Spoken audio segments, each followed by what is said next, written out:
nobody's interested in being visual, that's fine. Okay, good evening, everybody. My name is Jay London. I'm known as the College Advice Guy.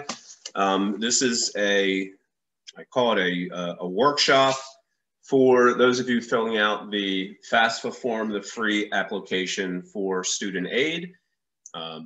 Instead of you watching a rebroadcast of this, I was unable to record the last time I did this, unable because I didn't push the recording button, but I see it's lit up now and there is a recording going on. I don't judge anybody. I'm happy to see faces. I'm not gonna take pictures or post it or make any comments. So this is what I look like. So anyway, let me just give you a couple instructions before we start. First off, the intention of today's FAFSA is to help those of you who are going through this process technically on your own and want to make sure that you're not making any obvious mistakes when you fill out what many consider to be an extremely complicated form. I'm going to show you by the end of this that it's not a very complicated form. It's just really poorly drafted. It's not very clear. So I just want to make sure that you're filling in everything the right way. And if you have questions, please, this is interactive. There should be a place, there is a place for you to chat. You can send in your questions. It's not a very big group. Last time there were 60 plus people. Tonight there's less than 10. So we can have at least some point at the end a conversation if you want it. So this is only about the FAFSA. It's not about the CSS profile, which some of you may be aware of, which is a separate financial aid form that's required by some schools, primarily the Ivies and some very selective schools, to really dig down into your assets. Let me explain the difference. The free application for student aid is essentially what it comes right down to, your student's first loan application. It's really what it is. It's besides determining your expected family contribution and whether or not you're going to receive need-based as opposed to merit-based aid. This is your application to receive the Stafford loans from the federal government. Stafford loans are the primary source of federal funding for everyone's education. There are limits to how much your students without a cosigner can borrow. It's $5,500 the first year, $65,000 the second, $7,500 for the next two, $75,000 in junior, $75,000 in senior. And if you're in the fifth year of school, there's also an ability to get money at that point. The second loan that it covers is the bigger one, which is the Parent Plus loan, which is the federal government essentially saying if you are a parent and are in need of money to pay for your child to go to school, and you're not going to qualify for a private loan, but your credit is in fairly good standing, you don't have something within the last 90 days that shows an insecurity to pay back, and if you have a job, you can pretty much borrow from the federal government all the money you need up to the amount that the school is going to charge you per year. That also, it is a plus loan document, but you have to file the FAFSA first. And if you do apply for it, you just go onto the same website and it has the plus loan.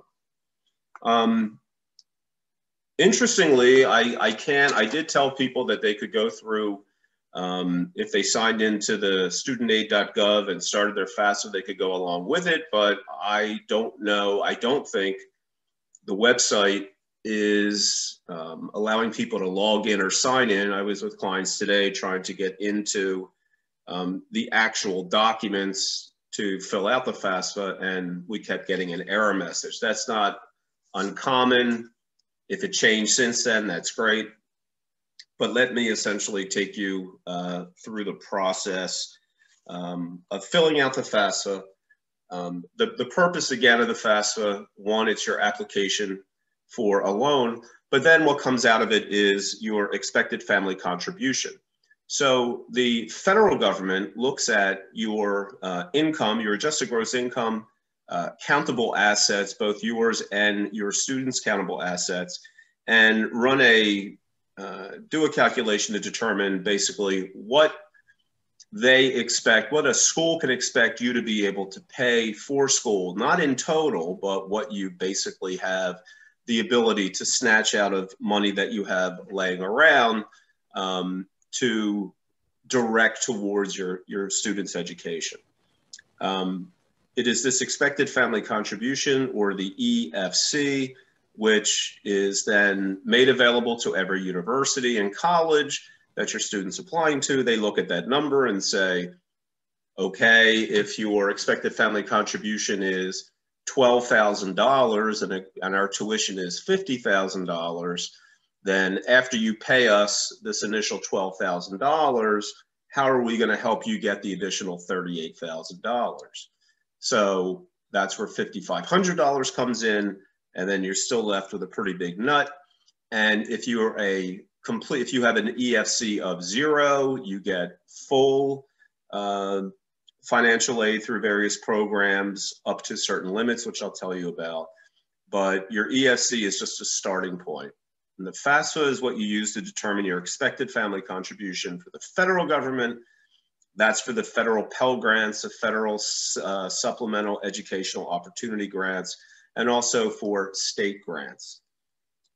Each institution, though, has the ability to determine what they consider to be need for providing you with additional aid from themselves, from the schools, and they will recalculate or use your numbers submitted in the FAFSA form to make a determination as to whether or not you're going to get money provided to them or from them from a need-based tranche of money if you're under a certain amount, or whether it's going to come from merit. So FAFSA does not determine the scholarships, the merit scholarships that your student will be eligible for. That's based upon grades, SAT scores, and how much the school is interested in having your student attend. But without further ado, I want to share something with you to make sure you should have received a link, and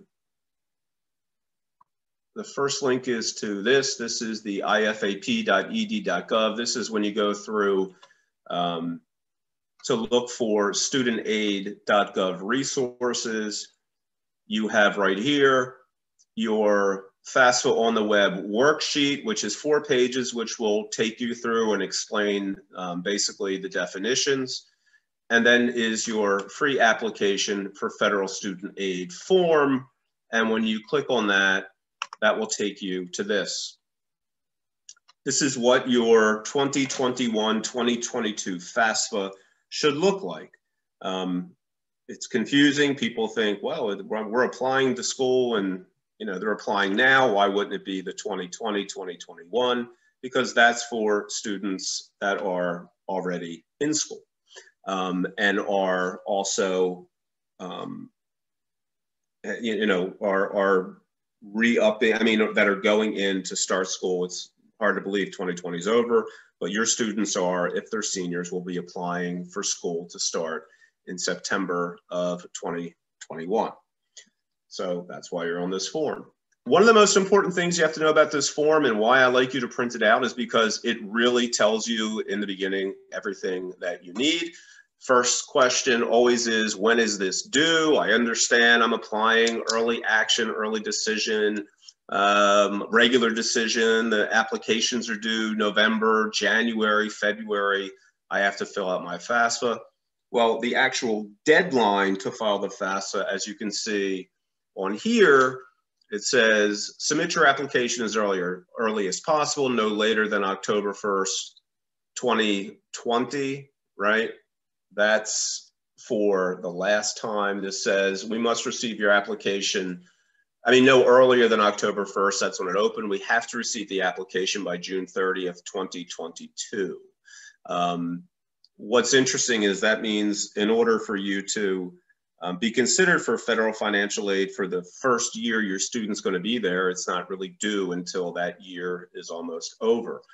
Why would you do it then, though? Because it wouldn't be applicable. That's because you can apply if you have mistakes to make a correction. So October 1st, 2020 is when it opened. A lot of people jumped on. They say get on there because they'll run out of money. Well, the federal government is not going to deprive you of the Stafford loan obligations or opportunity. But there are need-based grants that you can receive that it is better to apply early when you know if you're going to get a need-based grant to apply early so that you get the full amount. An example is if you come up with an expected family contribution of 0, the primary money from the federal government comes from the federal Pell, P-E-L-L grant. Last year or this year, it was approximately, the maximum was about $6,200 that if you have a 0 EFC, the federal government would be providing you. That is a grant. That's money you do not have to pay back. That is on a sliding scale. Even if your EFC is not 0, you can, as it goes up, there's a sliding scale. It's pro rata, goes down. You still can get $4,000, $3,000, $2,000, even $80 for free from that. But there is a limited amount, and if you're applying late, the maximum they might be able to give somebody with an EFC of 0 might be $4,200 or $4,100, when if you applied earlier, it would be $6,200. All of you who are on this today are not applying late, so don't be so concerned. Using your tax return, that's what we're going to be doing. When you recommend, it says we recommend you complete and submit your FAFSA as soon as possible on or after October 2020, but it says you're using your 2019 tax return. They have a 2-year look back.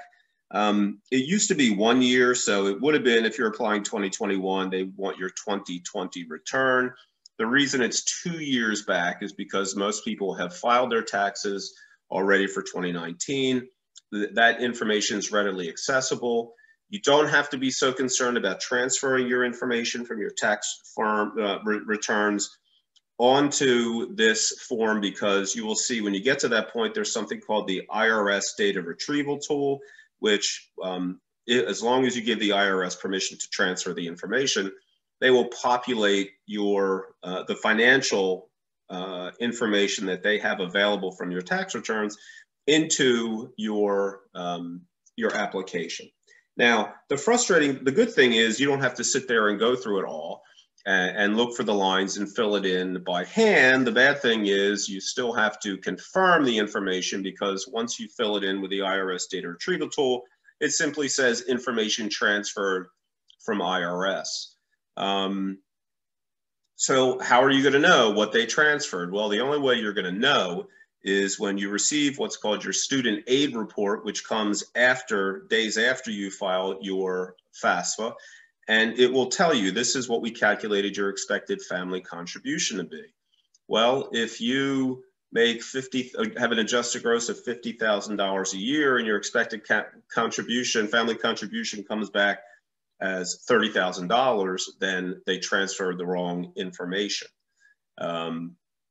So it should not be anywhere close to your adjusted gross income. Your expected family contribution, I would say, you're looking at maybe, I mean, I have the actual calculations, but for a rough estimate, maybe 15 to 20% of what you say your adjusted gross income is.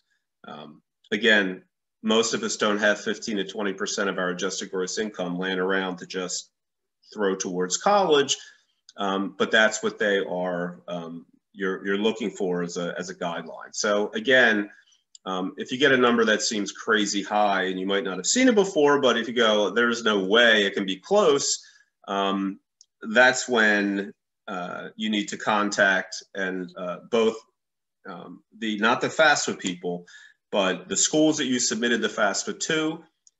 When there's an issue, you contact the financial aid office at a particular school to have an appeal filed. Or you can contact me and then we can do a calculation of approximately where you should be.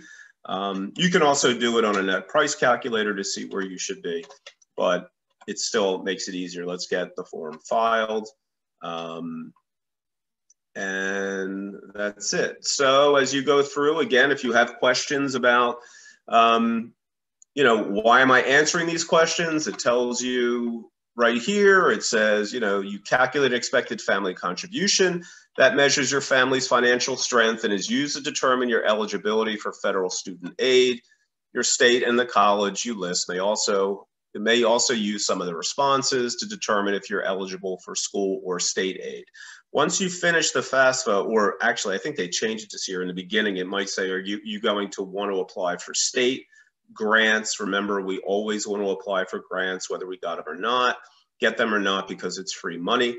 The nice thing in Pennsylvania about agreeing to file your state aid grant is that once you click the button, everything is populated and you just have to write in what your savings, checking and savings, and also your adjusted gross income is. So it says your EFC is going to be listed on your student aid report. I mentioned that as well, and that summarizes the information you provided. It asks about, it says, how much student financial aid will I receive? Again, this talks about, there's two types of money. There's grants and then there's loans.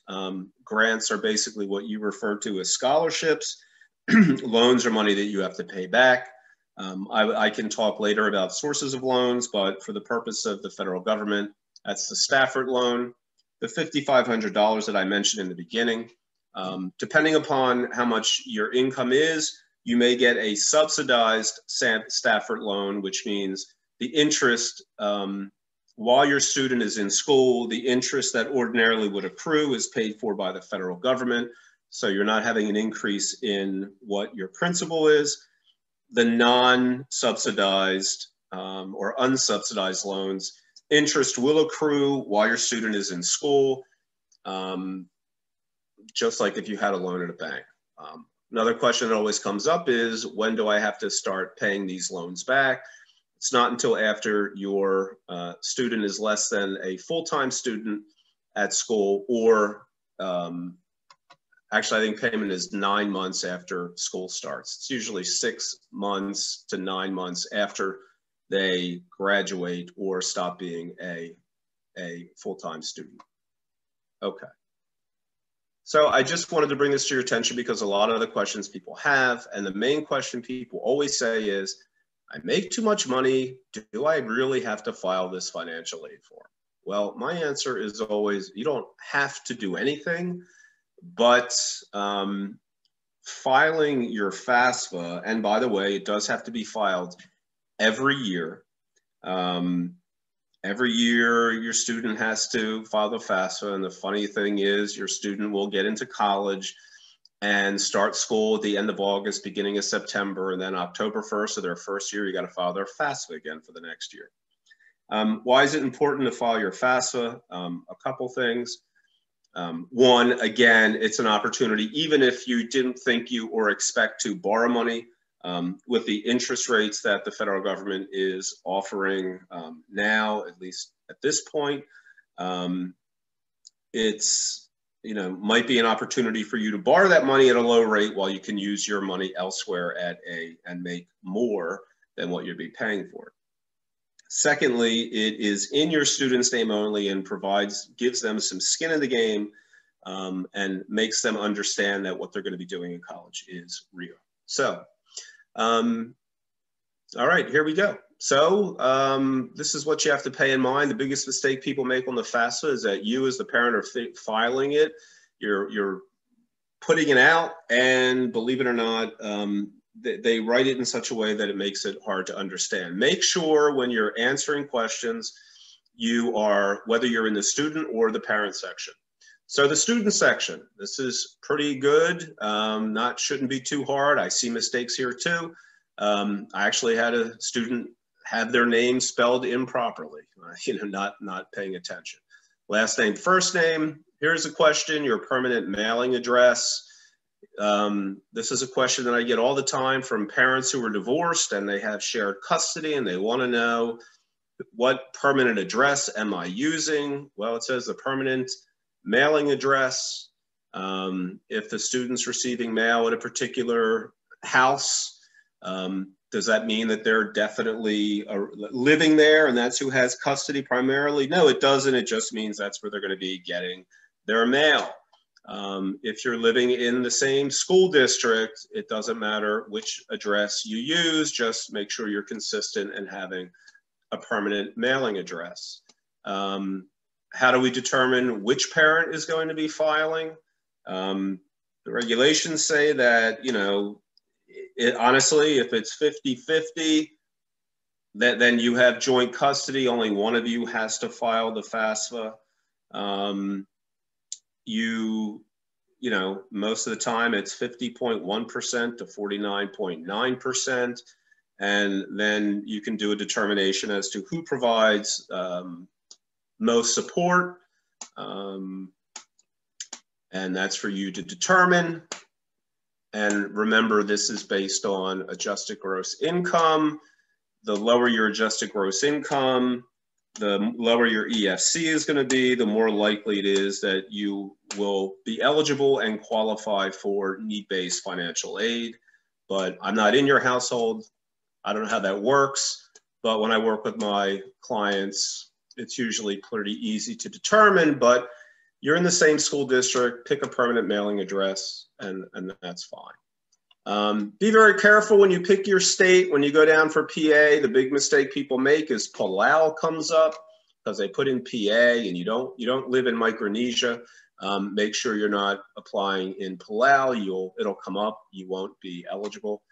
It says your social security number. Remember, it's the student's social security number, but we get lost. Use the social security number, date of birth, telephone number. Ask your kid for their telephone number, driver's license, and the state. None of this is difficult. When it comes to your email address, again, your student's email address, I don't recommend that you use, a lot of people use their school email address, like cbsd.org or whatever they have for school. It's better if they have a designated, if they have a Gmail or you know, an iCloud mail or whatever, just have a place where they're going to look at the emails, because your kids don't look at emails anyway, mostly. It's important. They're going to be communicating a lot with them, the schools will, and it has to be an email address that they at least say, oh, I have a college email address I'm using. I better check every day to see what's going on. Are you a US citizen? It's pretty self-explanatory. If it says yes, skip to question 16. Why am I saying that? Because I can't tell you how many times people will answer every question and call about where do they find an alien registration number, and they're 8th generation in the country. What's your marital status as of today? Whose is that? Again, that's the students. Please don't put that your student is married. They are not, because they say, what is your status? Then month and year, you were married, remarried, separated, or divorced, or widowed. That's your student. That's not you. Your legal state of residence, when did you become a resident? If it was before 2016. And then again, if you answer to this question is no, then you give the date that you became a legal resident. Are you male or female in 21? And then if female, then skip. Why is this? Because it's going to ask, if you're a male, have you registered for selective service? In order to be eligible for federal financial aid, you have to be registered at 18 with the draft board, the selective service. If you don't, you will not be eligible. What this is asking you, if you're 17 at the time, you can ask them. It says, do you want us to register you? And you just click on 22, register me. You won't be eligible until you're 18. They will register your son when he's 18. But if not, then you will have to notify them that look, if you're 17 and you go no and don't register for me, that's fine. But when you're 18, if he doesn't register, any financial aid you receive that's federally backed will not be forthcoming until you fill that or indicate that they have in fact been registered. Have you been convicted for possession or sale of illegal drugs for an offense that occurred while you were getting student aid? It's not asking for something that happened beforehand. It's what's happened while you have been receiving student aid. That's for returning students, but just make sure anyway you're answering no if in fact one of your kids has been convicted of possession or sale of an illegal drug as a minor, but they weren't receiving it, then it's still a no. It said if you never receive federal student aid or never had a drug conviction while receiving aid, right? So anyway, all right. Some states and colleges offer aid based on the level of schooling your parents completed. I don't know why this is on the FAFSA, but it must be for particular schools. But highest school completed by parent one, highest school completed by parent two. That is if, you know, it doesn't, honestly, whether it's high school, college, or beyond, or other, just fill that out for each parent, even if it's a situation of a divorce, it's going to ask you to. What will your high school completion status be? Your kids are going to be hopefully high school diploma. The way it shows up, you know, it's just a drop down, so it's not a big deal.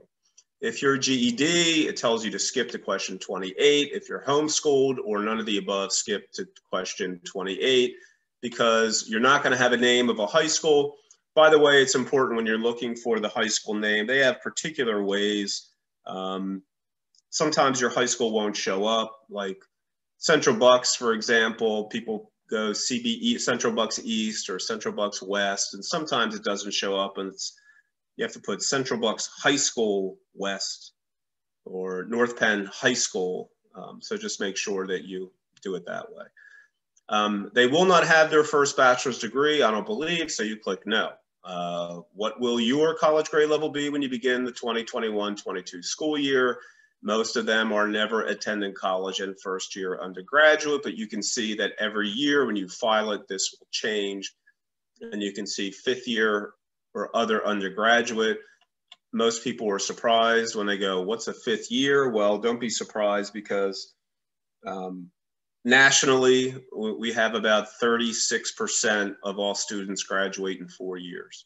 43% graduate in 5, and 59% graduate in 6. And graduation's gotten so bad for people who don't know why they're in school or who have difficulty while they're there. The federal government now requires schools to list what their 8-year graduation rate is. So make sure you're not in that situation. What college degree or certificate are you working on? Most are working on their first bachelor's degree. Don't make the mistake of saying an associate's degree because they're not getting associates unless you're going to a community college or a certificate situation at technical school. Okay. Are you interested in being considered for work study? This is a question I get all the time. I don't know why you would say no. The reason is if your child has any interest in possibly getting a job at school, and one of the things I'll tell you is that schools are interested in providing money to students who are interested in helping the school. The one way they help the school is to work for the school, whether it's in the dining hall or another cafeteria or a takeout place or something on campus, the bookstore, the library, working in labs. Work study is not an obligation. It's just a calculation that says, well, if you get a job on campus, the schools always look for the work study people first because the money is reimbursed to them, to the school, by the government, and they're going to want to hire people who they're going to get paid to do. So put down, you want to consider work study.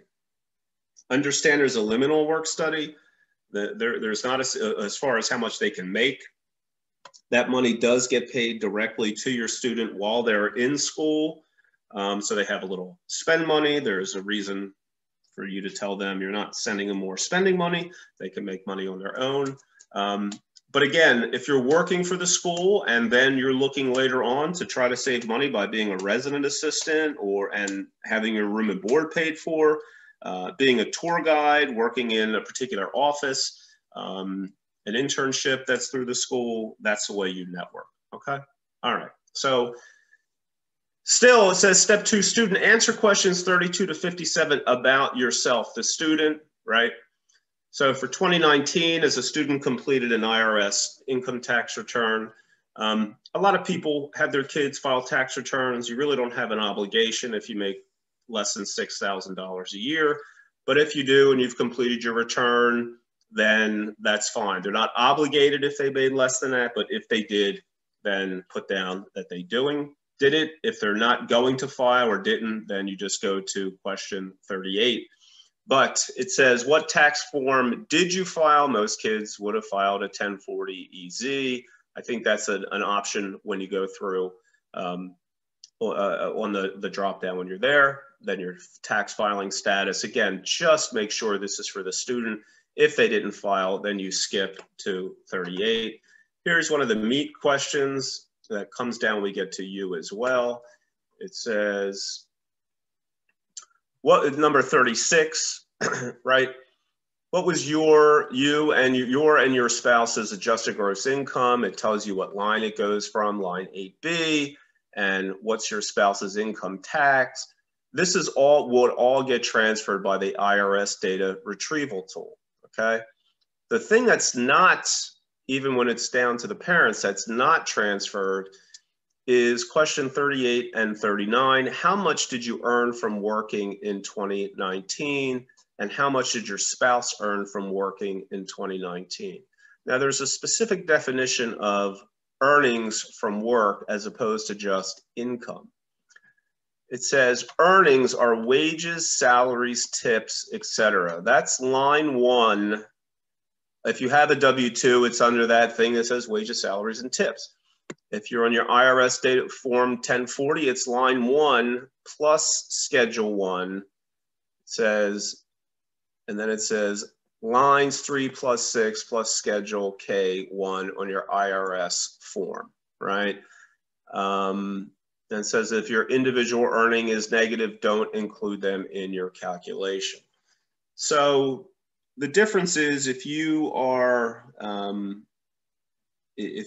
getting paid as a partner, or you were getting bonuses or income that's not wages, salaries, or tips, then you very well could have a 0 for there. How much wages did you earn as opposed to income that you're pulling out from something? It's not going to be relevant for your child, but I'm telling you that for now. That's why it says IRS form line 1 is wages, salaries, and tips. Schedule 1, lines 3 and 6, and your K1 is going to be income that you got from your business. As of today, number 40, what's your total balance of cash savings and checking accounts, right? So this is for your student. Just so you know, when they're doing a calculation for your expected family contribution, any asset that your child owns, the FAFSA looks at 20% of that, and that's what they expect would be available to go towards, right off the top, towards paying for school.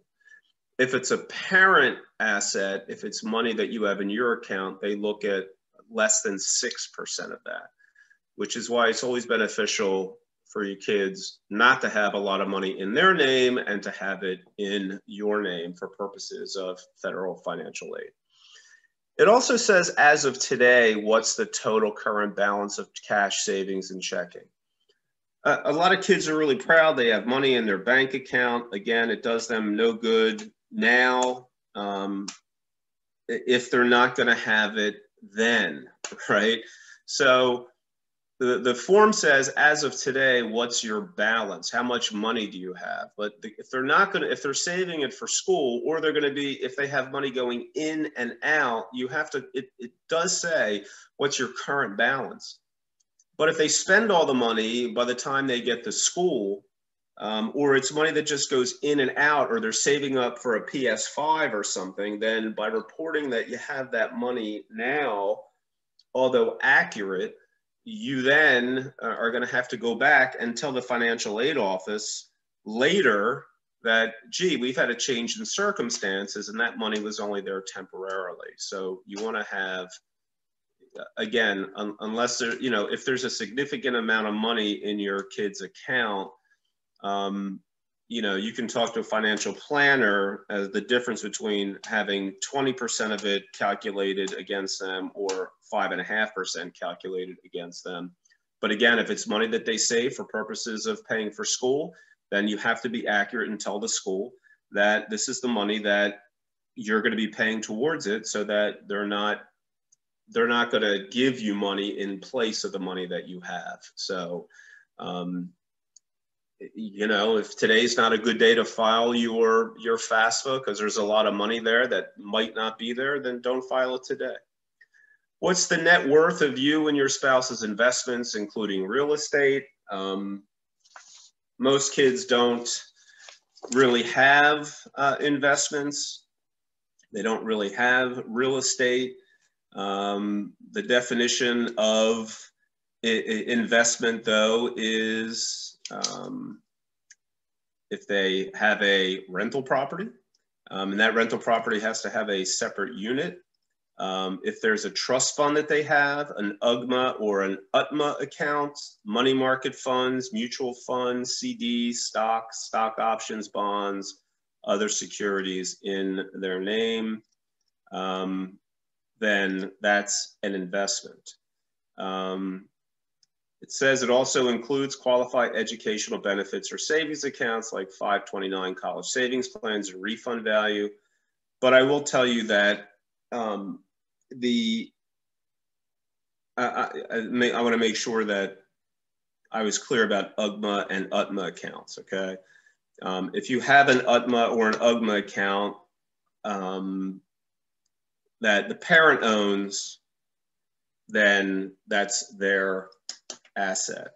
529 is the other thing that people ask all about, and the 529 is considered a parent asset, not a student asset, because they don't have any control over it. It says for a student who does not report parental information, the accounts owned by the student are the students. For a student who has to report parental information, the accounts are reported as parental investments in question 89, including all accounts owned by the student and all accounts owned by the parents for any member of the household. So that's the biggest question that comes up. Again, we don't want to be reporting 529 money or investments under the student section. It's going to be reported under the parent section. Otherwise, people tend to double report it, and that doesn't do anyone any good. So that's question 42, hoping that 41 is the investments, including real estate, but not the home. What's the net worth? 42. As of today, what's the net worth of current business or investment farms? This is for the kid, which is probably nothing, but parents as well. The definition of that is even if you have a business or an investment farm, or a business or a working farm, it has to be a specific type of business. And it says the value of a business, if a family owns and controls more than 50% of the business, and the business has 100 or fewer full-time or full-time equivalent employees, right, then your business value is not included. They don't want to know the value of a business if it's a family business and it has less than 100 employees, okay? They're going, well, what about if I have a business? Well, they capture what they need in what your profit or what money the partner or the business owner is getting. That's reported on your K1 and or your Schedule C. Okay, 43, students' additional financial information. This is very specific. Usually it's, for most people, it's no. Do they have education credits Look at line 1040, schedule 3, line 3. My guess is they don't have that. That's usually somebody who's employed at a company and is getting a reimbursement for education. Child support paid because of a divorce or separation, that is not child support you pay or your other spouse pays. This is, does that student receive child support to take care of their child from a divorce? Taxable earnings from need-based employment programs, that's when they have federal work study or they're a graduate student, doesn't apply. Taxable college grant and scholarship aid. Believe it or not, there are some scholarships that are taxable, and my guess is they're going to become more scholarships that are going to become taxable in the next couple of years. But you will know this really has to do much more with graduate students and fellowships. Combat pay, I don't believe anybody is getting combat pay if you're a high school student. Earning some work under a co-op offered by a college, again, don't worry about it. What about untaxed income? And I know that this is thrilling stuff. I'll try to get you out of here before the football comes on. But these are going to repeat, and I think it's important for you all to know that it's not magic, it's not difficult as long as somebody's telling you what everything means, right? It should be straightforward. Does your student have untaxed income? My guess is going to be that they don't. They don't have payments made on their behalf to a tax-deferred pension and savings plan. Again, that's the parents. Again, if you have a question when you're doing it, it says, look at boxes at your W-2 form for you, boxes 12A through D with those particular codes. That's going to be if you have employer-sponsored health benefits. The student most likely doesn't have it. IRA deductions and payments to a self-employed SEP or KEO, child support received for any of your children. Again, your kids are not receiving child support for their children. Tax exempt interest income, look at line 2A on the 1040 of theirs, most likely it is a 0. Untaxed portions of IRA distributions and pensions. Again, this is not applying to them. Housing, food, and other expenses paid to members of the military, clergy. I don't believe that's applicable. Veterans benefits, no. The veteran non-education benefits, it says disability, dependency. That's separate from if somebody receives SSI or Medicaid as a student. Other untaxed income not reported, such as workers' comp, disability benefits, untaxed foreign income.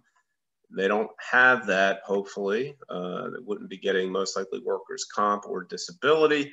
Do not include foster care benefits, student aid, earned income credit, additional child credit, welfare payments, untaxed Social Security. It says supplemental security income, workforce, on-base military, combat benefits from FSA, foreign income. I'm just reading all of this so you know that you're not missing anything, and it's going to be a big 0. It says if you have untaxed income not reported above, it's not going to have an impact. It just says include untaxed portions of SSI if somebody has that. I work with students who are learning difference and have issues, and sometimes that comes into play. Money received or paid on your behalf, not reported elsewhere. This includes money you receive from a parent or other person whose financial information is not reported on this form and is not part of a legal child support agreement. I don't really think when you are slipping your kid 20 bucks to, in the past, go to the movies, that's what they are referring to. Okay. Still going through the student part. Again, I'm hoping this is making it less complicated. It's listening to these and going, wow, why didn't somebody just tell me that most of these things don't really apply? Step 3 is the dependency determination. These are, if you're a parent and filling it out for your student, most likely you have a dependent student, not an independent student for purposes of financial aid. And the FAFSA is going to be, you'll see, are you over 24 years old, and have you done all the following or some of the following? Again, I work with students in all different situations. Some of my students do answer yes to some of these, in particular about homelessness or being guardians or emancipated, but here we go. Were you born before January 1st, 98? Again, your student, no. As of today, are you married? Most likely, no. At the beginning, will you have a master's? No. Are you currently serving on active duty in the Air Force, Armed Forces? No. Are you a veteran? No.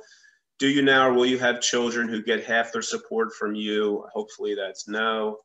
Do you have, again, your student in that situation? Do you have dependents who live with you and receive more than half of their support from you? That's not do you have other kids living in the house, not the dependents that you, the parent, declare on the tax forms. It's does your son or daughter have people that depend upon them for support? 55, at any time on or after, I'm sorry, 50, oh, I skipped a lot, I'm sorry. 52, at any time since you turned age 13, were both of your parents deceased? Were you in foster care or were you a dependent or ward of the court? It says see notes on page 10. It'll tell you that form has all the definitions on it. If you're alive, then your kids do not have parents who were both deceased, and you would know if they were a ward of the court, as determined by a court in your legal state of residence. Are you an emancipated minor? If that, again, would be the student, you wouldn't be answering this question anyway, because you wouldn't know about it. Does someone other than your parent or step-parent have legal guardianship as determined by a court in your state? At any time after July 1st, did your high school district homeless liaison determine you were an unaccompanied youth who was homeless or was self-supporting and at risk of being homeless? Sad how many kids actually are, which was eye-opening when I started doing this. At any time, did the director of an emergency shelter or transitional housing program determine you were unaccompanied? And did the director of a runaway or homeless youth center or transitional living program determine you were unaccompanied youth? So hopefully all of those are no for everyone, and it makes it easy. And I told you it's no, so there it's no, unless one of these things do apply. But they do ask this for purposes of whether or not somebody is dependent. If you're independent and you don't have any money and you're in that type of situation, then you are going to get an EFC of 0 and get all of the help that the federal government can possibly give you to help you get an education, but it's not at any price. It's the federal programs that are to make sure that you can pay for tuition at a state school, not an in-state school, but a state school. Pennsylvania has 14 state schools, the Pashy schools, Bloomsburg and Clarion and Millersville and East Stroudsburg and Kutztown and Slippery Rock and those schools. Okay, now we go to the parents section. Here's the fun. You're going to see repeat. This is now for you to answer about you. So 58, what's your marital status? Month and year you're married, remarried, separated, divorced, or widowed. Why do they ask you about that? Because once you're remarried, then, and if you have custody, then you're going to be reporting your income as well as your spouse's income. So they want to know what your status is. Social Security numbers, names, and dates of birth of the parents reporting information in this form. If your parent doesn't have a Social Security form, a number, you enter all zeros. Don't put in your TIN, your individual taxpayer ID number in that field. So just make sure. So yes, people who are here on green cards or not here legally they don't identify, they put all zeros. Social Security, last name, first initial, date of birth. That's for parent 1. Parent 2, if you're still married, you two figure out who's parent 1 and who's parent 2. It's much easier when you're married. Parent 1 is the one, depending upon how it goes on your tax forms, make sure you're in consistent order. Someone makes $100,000 and someone makes $8,000. It doesn't matter if you call parent one or parent two, it's just however you file it on the tax forms, that's fine. But it says parent one, parent two, because if you are divorced and you are the filing parent, then you will be parent one and have no obligation to provide information about parent two if they're out of the picture or you want them out of the picture. Because it says, it asks the kid, are you able to provide information? And if not, why not?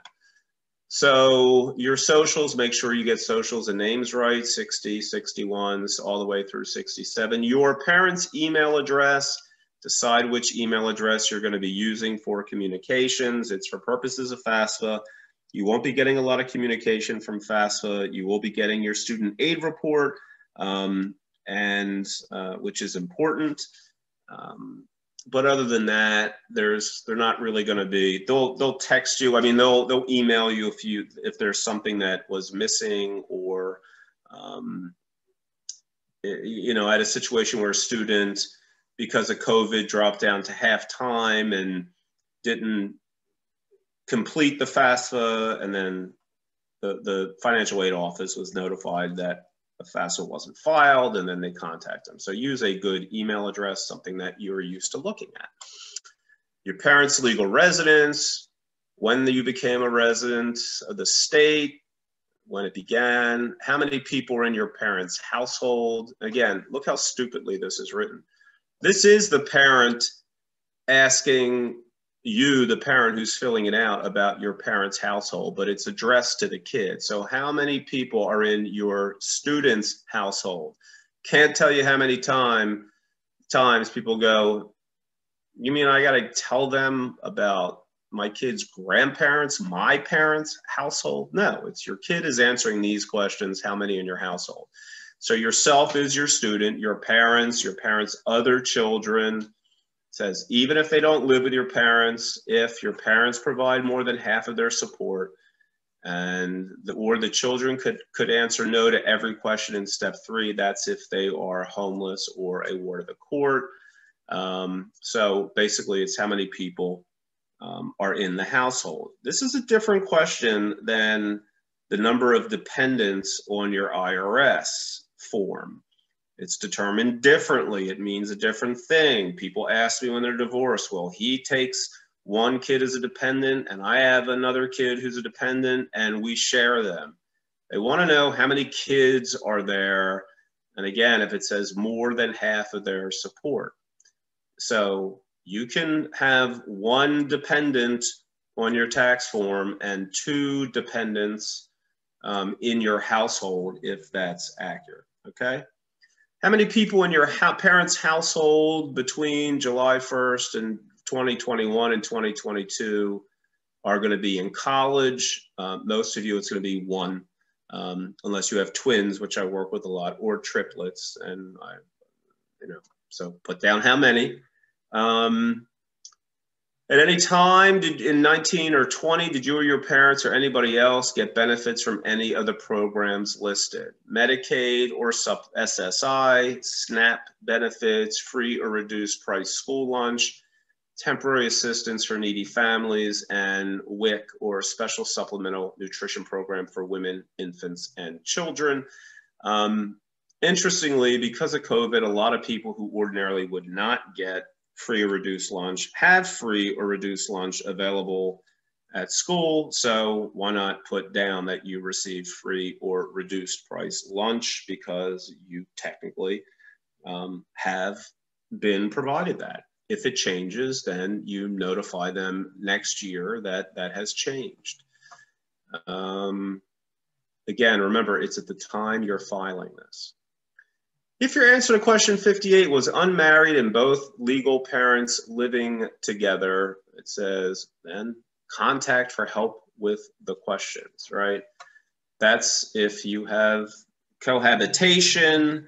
A lot of people are in that situation where the parents or the new couple is not married, but the other person has adopted the student and they're both legal parents living together.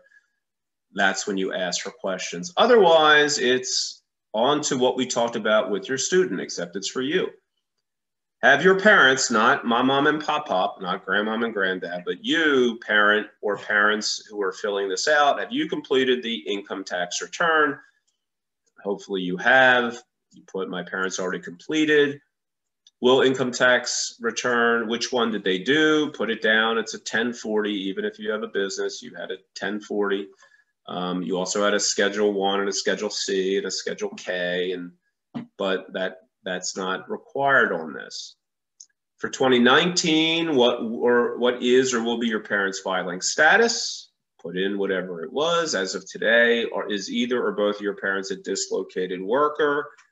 If you're laid off, if you're out of a job, if you're getting unemployment, if you're dislocated as of today, then you indicate, yes, one or both of my parents are dislocated. It's an interesting word choice, but that's dislocation. I'm just looking on here to see, in general, a person is dislocated if he or she is receiving unemployment benefits due to being laid off or losing a job, has been laid off or received a layoff notice, was self-employed but is now unemployed due to economic conditions or natural disaster. If you're the spouse of an active duty member and had a loss of employment because of relocating, or you're a displaced homemaker. A displaced homemaker is a person who previously provided unpaid services to the family, like a stay-at-home mom or dad, is no longer being supported by the spouse, is unemployed or underemployed, or having trouble finding or upgrading unemployment or upgrading employment. That's what dislocation is on page 10. If you're one of those in that situation, make sure you indicate it. It has a big impact on your ability, at least at this point, to pay for college. Okay, question 84 to 92. If the answer is 0, then enter, or the question does not apply, enter 0. Please enter 0 where there's nothing else that goes in there, because otherwise you can have a mistake. Also, you do not use commas or decimals when you're filling out this form. It does not allow you to do it, and it won't let you do it. All right, 84, what was your parents' adjusted gross income and your parents' income tax? So when you get to this point, when you get to question 83 online, this is where the IRS data retrieval tool comes in. Even if you did it for your student, this is for you. So the following information will be provided. Your parents' adjusted gross income for 2019. And it says the adjusted gross is on IRS Form 1040, line 8B. Pull up your form and take a look at it. You can double check it if you have to fill it out. It's not complicated, it's just what's there. If there's a blank on line 8B, then you put in a 0. And then your parents' income tax for 2019. And again, it's not the tax you paid, it's line 14 minus Schedule 2, line 2. And if it's negative, enter a 0. This is going to be filled out by the IRS data retrieval tool, but if it's not, this is where you find it. So as we talked about before, here is, even when you do the IRS data retrieval tool, they're going to want to know the separation. If your adjusted gross income was $160,000 and you filed jointly, married and jointly, they want to know that dad made 80 and mom made 80, or 60 and 100. That has to be individualized, right? And it has to conform with what's on your IRS form. And it says 86 and 87 asks about wages, salaries, and tips. So it's on the W-2 in that little box, or 1040 line 1 plus Schedule 1 lines 3 and 6 plus Schedule K 1 box 14. K1 and Schedule 1 is going to have income from your various business endeavors, or if you're a 1099. If an individual earning item is negative, don't include it in your calculation. I was just working with somebody who came out to be negative $319,400 and some odd dollars. So we put a 0 down. So the IRS fills in a lot of the information, but they don't fill in this one too. As of today, what is your parents' total current balance of cash, savings, and checking accounts? So it's interesting. They're looking at what you did in 2019, but they want to know how much money you have available today. Now, things change, things go up and down. Some people took a home equity line of credit or a loan or a second mortgage and have the money sitting in their bank account and are going to be using it within the next several weeks or months. And it represents a one-time hit and is not representative of all the money, that you always have available. Then you have to take that into consideration. If you report the full balance of what's there today, and it's significantly different at the time school starts, you have an obligation to notify the school financial aid office and say, you need to take into consideration that I don't have that $150,000 sitting in my bank account anymore because I did my kitchen. That money that was there was taken out and it was a loan or out of the equity. And it's not a typical amount of money that's sitting in there. That's when we have to know them. So if you have that situation and you think it's easier not to have to worry about changing it, then file your form at another time. As of today, what is the net worth of your parents' investments, including real estate? Don't include the home in which your parents live. I'm going to once again go over, and I use this form because it's the clearest explanation on page 10. If you have any questions, look, it's easy to keep this in mind. They don't want to know about your retirement accounts, okay? That's the CSS profile. They want to know about contributions to your retirement accounts if they're untaxed and it's income that you're getting in a different form. But here's what an investment is. According to their form, it says, here, let me go through capital gains and employment. Okay. Investments include real estate, not your family home in which you live. Investments include rental property, which is a unit within your home if it has its own entrance, kitchen, and bath rented to someone other than a family member. So if you have an in-law suite, that's not a rental property. If you have an older child living there, that is not a rental property. Trust funds, UGMA and UTMA accounts, money market funds, mutual funds, CDs, stocks, stock options, bonds, other securities, installment and land sales contracts, including mortgages held. That's if you gave somebody a mortgage, commodities, and etc. And then people go, well, what about the value? How do I determine the value of my stocks or my stock options? Well, it's known that you're going to buy a stock, and if you have a gain, that's going to be reported on your tax form. You have a value of the stock. You can do several things. You can put down what the value of the stock is today. And then at the time school starts, if there's a change, you can report the change. Or you look at what you paid for the stock and what the stock is now, and that's your gain, and that is the value of your stock. It does not have to be as complex as people try to make it. It's the easiest way to look at this is, if you got to pay us, where are you going to get money from? They want to know what kind of money you have laying around. Again, understand that they're not taking the full value of your investments. They're taking a look. They're at about 5.7% of what you have. And understand this. If you have stocks and stock options and money market funds and UTMA accounts of all of that, this form is for purposes of determining if you have need-based aid. If you have stocks and stock options, you pretty much don't have, for purpose of the federal government, a need based upon need-based aid.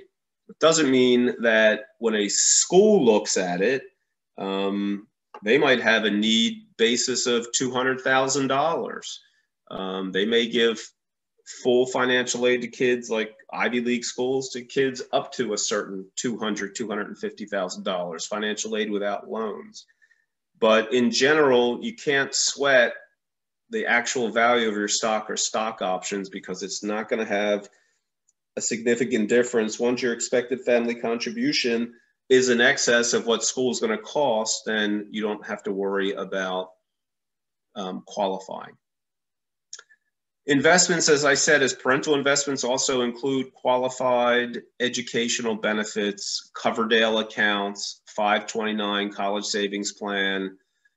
It says the refund value of 529 prepaid tuition plans. I don't know if you are in that situation. There's two kinds of 529, prepaid tuition, where you buy credits at the current value when you start the 529 account, and the cash value, which is just straight out cash. Refund value is when you're getting that back after you haven't used the prepaid tuition. And then that should cover your investments.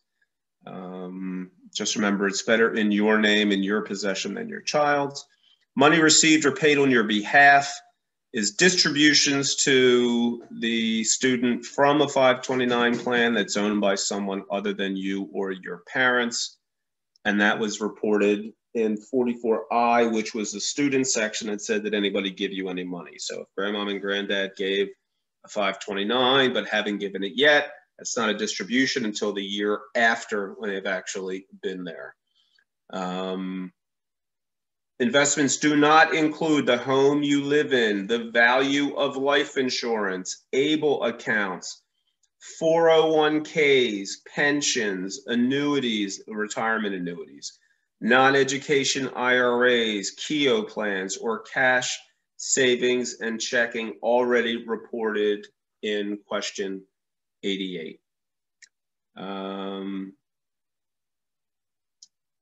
Okay, and it also, an investment does not include an UGMA or UTMA account for which you are the custodian but not the owner. If grandmom or granddad own it and you are simply the custodian, it is not a countable investment. Okay, that's the tough stuff. That's why you guys all tuned in today, I assume. As of today, what is the net worth of your parents' current business or investment farms? Unless you have, it says, don't include a family farm or business with 100 or fewer full-time or full-time equivalent employees. If you don't have in excess of 100 employees, they don't want to know about that information. Parents 2019 additional financial information. We went through this with your student, but education credits, right? Did you go to school? Did you receive anything from did you get an MBA and your employer is repaying your student loan or giving you the money? That's an education credit. Child support paid because of divorce or separation. It says don't include support for children in your household as reported in question 72. Was child support paid because of a divorce? Your parents' taxable or your taxable earnings from need-based employment, such as work study, probably don't have that. Taxable college grants and scholarships aid reported to the IRS as income. Again, if it was reported as income, it'll be included as income. Usually this is a 0. Combat pay. If you have combat or special pay, only the taxable amount, which also is included in parents' adjusted gross income, and earnings from co-op work. And then the other fun section is parents' untaxed income, right? Up here, it's child support, 991B, child support that you pay, that's outgoing. Untaxed income, money that you receive that was not taxed, right? Were payments made to tax-deferred pension and retirement savings plans, not limited to the amounts reported on the W-2. Go to your W-2 form in your box 12A and don't include the amounts reported in code D. So they want to know if money was contributed, untaxed money contributed to a tax-deferred pension and retirement savings plan at work That will be the money that your employer and or you are contributing. I mean, that your employer is contributing to your IRA, 401k, or whatever it is. That's the difference. It's not the full value. It's the money that you received that year that went directly into that account on your behalf. IRA deductions and payments to self-employed SEP, Simple, Keogh, and other plans. If you had that, it would be on Schedule 1040, 1040 Schedule 1. That information would be, even though it's untaxed income, would be on your income tax return. Most of the information, even though I'm going over it, is going to be transferred from the IRS data retrieval tool. Child support received for any of the kids, right? It says of your parents' children. That's the students answering this about the parents. Child support that was received. Tax exempt interest income that was paid. Again, 1040 line 2A, that anything that has a line and a number next to it, line and number and a letter next to it, is going to have been transferred from the IRS data retrieval tool. But I want you to know what it's all there. Housing, food, and other allowances paid if you're a military, clergy, or someone like that. If you're not, it's a 0. Veterans non-education benefits, that's veterans benefits, not disability, separate. Other untaxed income not already reported in 92A through G, which again comes from your tax form. Workers' comp, disability, untaxed foreign income. Untaxed portions of health savings account, that'll be on your 1040 Schedule 1, line 12. Do not include extended foster care benefits, student aid, earned income credit, additional child tax credit, welfare payments, untaxed Social Security, SSI, and everything else listed there. They don't want to know that that's not included. Okay. Look at that. We're almost finished. The student has to answer this. It says complete this step only if you answered yes to any questions in step 3. Your student will not be filling this out because you're a parent. Step 3 was the one about are you independent? And if your kids are not independent, you do not answer this section. See, complete this step only if the student answered yes to step 3 and something is they're independent. Here's the next part. The next part is people ask all the time. This is when, what happens with this information? Well, the information goes to the federal government. The federal government figures out your EFC, and then they'll forward that information to the schools that you tell them to forward it to. That then goes to every school's financial aid office, and they, based upon that EFC, look at their numbers and say whether you're getting money from need-based aid or not, okay? It also is a one that qualifies you with respect to having, they handle all the paperwork for purposes of your promissory note and your loan, okay? So you list, it says that you can list up to 4 schools. Most of you are applying to more than 4 schools, so what do you do? Well, here's what you do. It says you have to enter the 6-digit federal school code. You can get that just by doing a search. It says your name of the college. When you put that in, you'll see it'll come up with a 6-digit number. You put the schools in, you list them. It doesn't matter what order you list them in. They're going to get them alphabetically. They get them separately. You want to put housing plan. Are they living on campus, living off campus, or with the parent? If you're a freshman, you're going to be living on campus, unless with COVID, you're going to be commuting. Or living off campus if they allow you to. But what do you do if you have more than 4 schools, right? It says 3 lines down, if you want more schools to receive your FAFSA information, read on page 2. All of the information you included on your FAFSA form, with the exception of the list of colleges, will be sent to each college you list. Your FAFSA information, including the list of colleges, will be sent to your state grant agency. It doesn't matter the order that you list them in. But again, what do you do if you have more than 4 schools? Well, you have 2 choices. After you submit your FAFSA, you can go back in and do a FAFSA correction where you can list up to 4 more schools, and those schools will then receive the FAFSA form. Or it unfortunately is your obligation to communicate with the financial aid office of every institution that your student is applying to. You're going to get a DRN number with your SAR, your student aid report.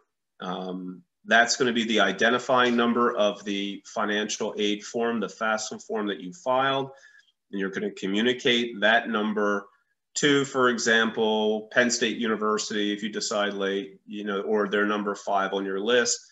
You write to the financial aid office and you notify them that your student, and you'll have a student number already because they had applied, that your student is applying for financial aid, that their DRN number is such and such, and ask them to access the FAFSA form to make their financial aid determination. Or you can call FAFSA and ask them to communicate or make a change, but good luck with an agency like that. But unfortunately, you have to file with every school, and that's the process. And then, believe it or not, you're done. But here is what you need to know.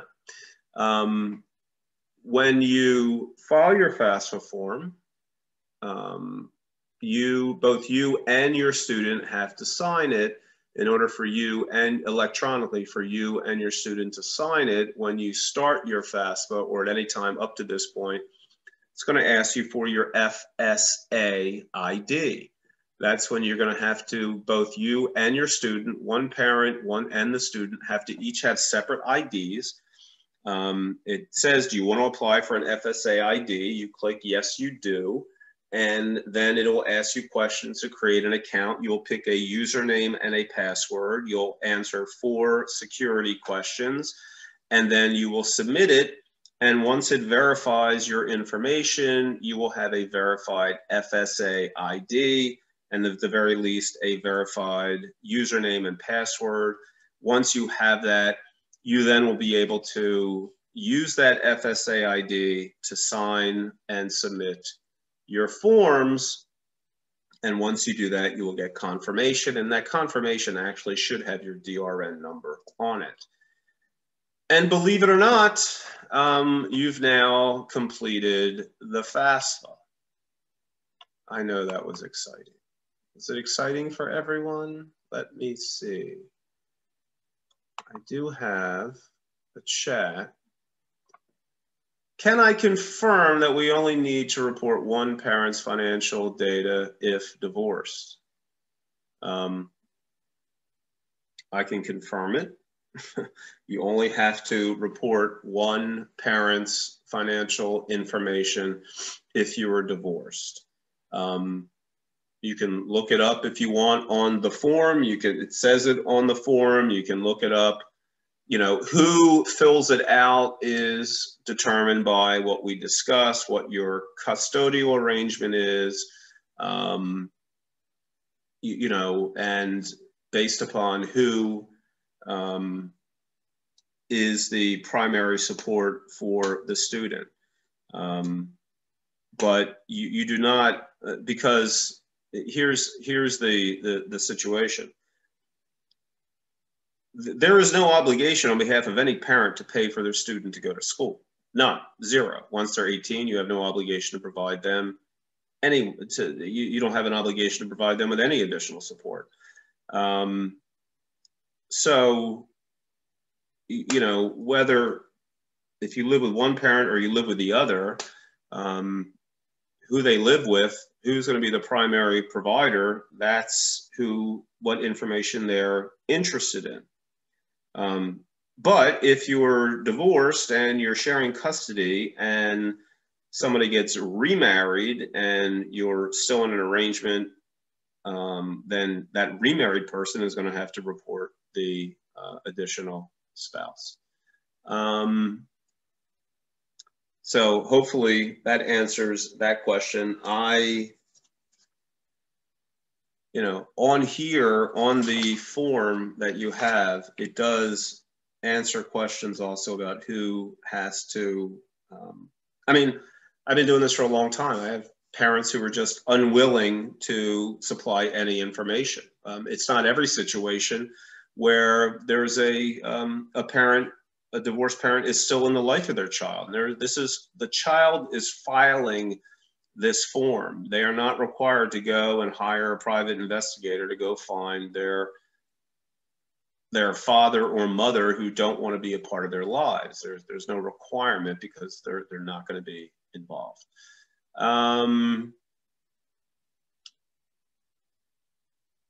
Okay. I see this other question. You said, if I have an UTMA in a child's name, can I move it somewhere else so it's not considered at 20%? It says, where can I transfer? Well, I'm not a financial advisor, so I don't provide advice with respect to where you should place it.